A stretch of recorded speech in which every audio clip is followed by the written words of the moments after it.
And he did that when there was $1 million beckoning for the 10th one. Davis, stone-faced. Taken the Davis walk. The Romford walk, like the Lambeth walk, except not a friendly. More or less saying, I am prepared to step in, pal. Don't make a mistake.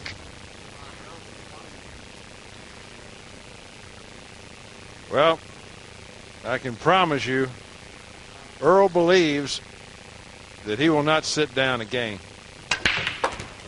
Oh, the cue ball's headed for the pocket. He's going to scratch. The same scratch he did in this very show table the other night, he's done again.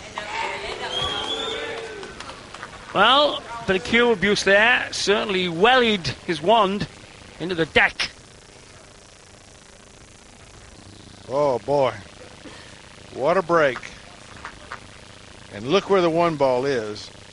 Had the cue ball been anywhere out in the open, Earl could have counted on going through this rack so easily. There are no problems here. Less torment in a Hieronymus Bosch painted than there sometimes is on this man's face.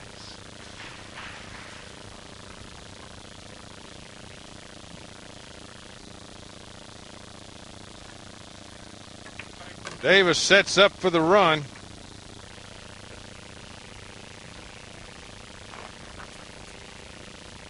It sounded like he was whistling as he went around the table there.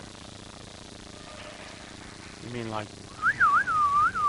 No, whistling a little tune, just relaxing. Man with no name was a killer.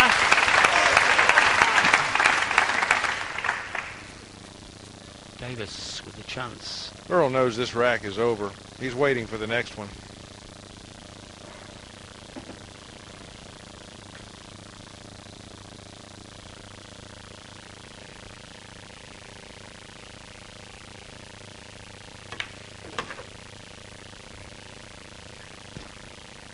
A nice angle on the pink to come across 2 or 3 feet for the green 6.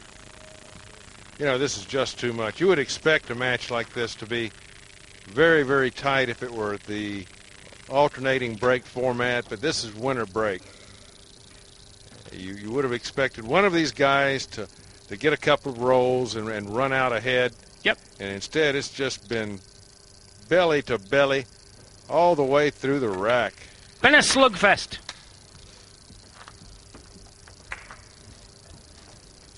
What a match we have seen, and Steve brings us ever closer to a 2-game shootout. Wow.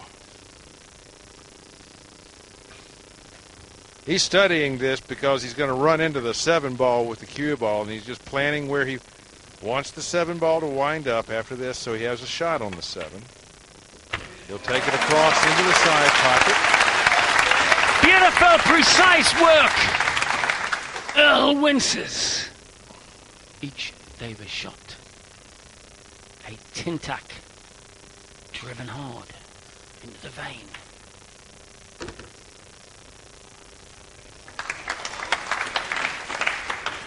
Slow bump, long black.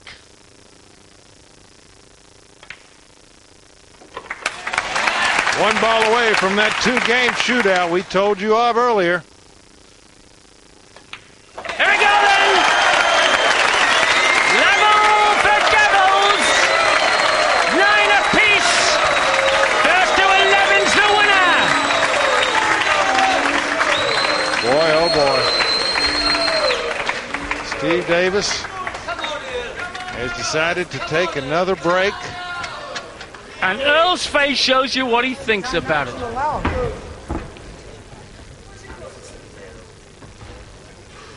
Earl's questioning whether timeouts are allowed. The rule only allows you 1 timeout. He's already had one. He's pointing out comfort break or timeout. Of course, since Steve Davis, he can do whatever he wants. Harping on again about Steve Davis. He can do anything he wants. I think that's his point.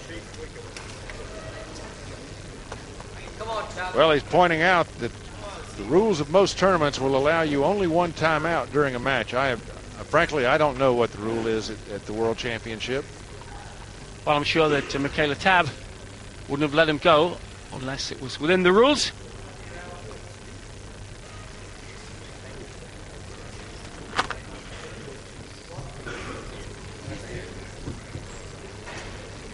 So we wait for Davis as Thomas Silverbeck, the official who has been at ringside since about the third rack. Yeah, what we're doing here is we're watching Earl ponder the breaks that Steve Davis has taken here, and wondering whether or not the rules of this tournament allow him to take 2 breaks. We're used to commercial breaks here, and Steve is used to being able to really take a break every 3 games or so, but this is not a commercial break. We'll sort that out for you and fill you in on it later.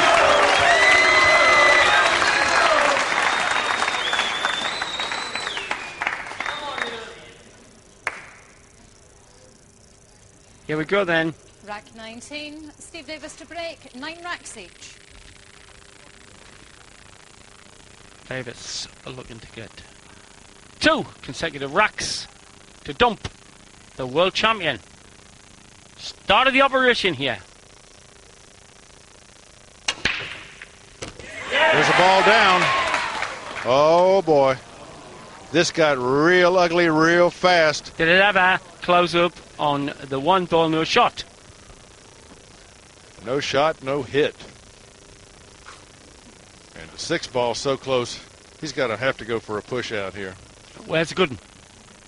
Again, the most obvious choice is to simply put distance and put the cue ball down against this rail so that there's just one side of the 1 ball to nip off of. Classic match. Giving frisson. The other thing that he might consider is putting the ball over on this side so that there's only a kick available to hit the 1. Push out. But Steve has a different view of it, certainly, than we do here in the booth. Push out's a challenge shot. Means I've got half a plan for what happens if you put me back in. You don't go for a snooker or even a half a snooker. You just go for something difficult. So you have to, in fact, second guess yourself.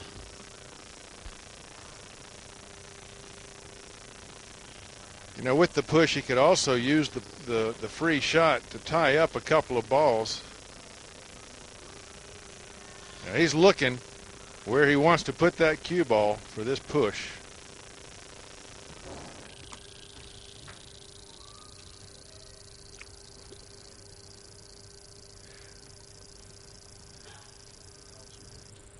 So give me another idea. Well, here's one thing he might have to consider. There's an angle, the angle between these balls may be pushing the 1 ball into this pocket so that a kick from behind would send the 1 automatically into that pocket. If so, he can't leave the cue ball on that side of the table where he's standing from, because Earl will just kick the 1 in. But that must not be on, because that's where he's left Earl. I know. Well, Earl right now is looking to see if the 6 ball is on up in the corner pocket, and he'll take a look at the 1 on his way around. He just saw that. Match is locked at 9-9, race to 11. World champion standing there clocking the scene as Steve Davis, the 6 times world snooker champion, just sits and waits for Earl to make the next move. Earl's putting him back in. Now, Davis is looking at the 1 ball I diagrammed.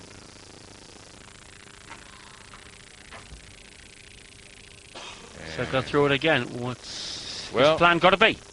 The tangent line pushes the 1 ball toward that corner pocket.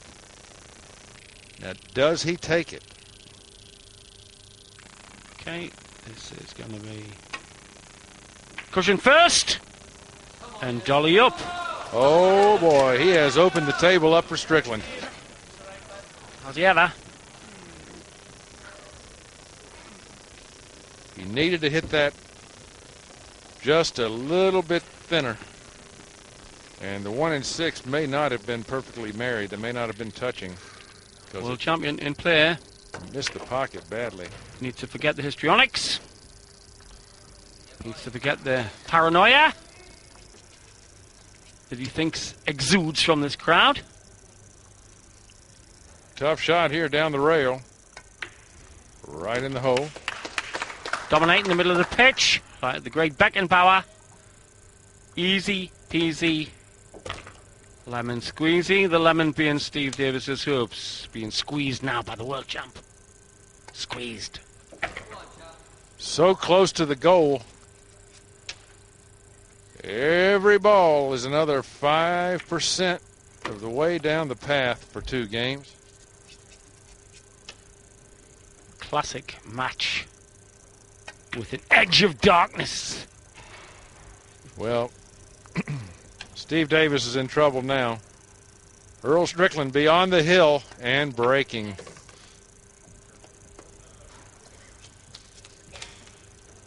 Here we go then to get to the hill, to get on 10, to break. And win the match and go on the last 8. The world champion could be only seconds away from a victory over Davis. Indeed, the very next shot may determine the outcome of this match and may seal Steve Davis' fate.